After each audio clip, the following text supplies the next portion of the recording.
За филозофијата најважно е откривање на вистината, додека за економијата успешно работење и секако заработување пари. Поимот и науката за економија е создаден од Аристотел.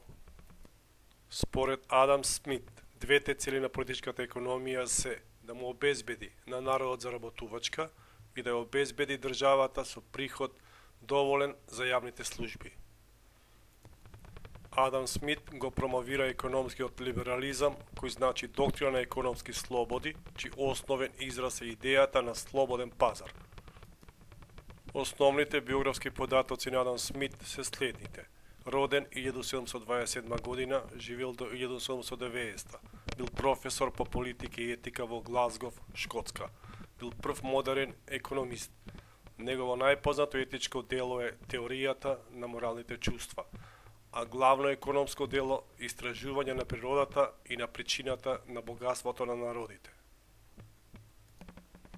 Моралот за Адам Смит значи отфрлање на егоизмот, велејќи дека не обзема чувство кога гледаме дека другите страдаат заради нашата саможивост.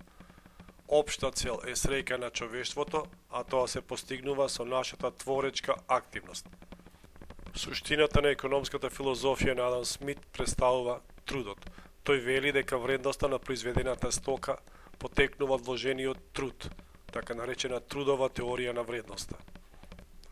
Решавачки фактор во економијата представува пазарот, каде се реализира или не вредноста на стоката што се продава. Адам Смит вели дека пазарот треба да биде слободен, да нема ограничување од државата и незините институции. Доколку пак интервенира државата на пазарот, тоа доведува до нарушување на основните економски закони и ја разнишува размената на стоката.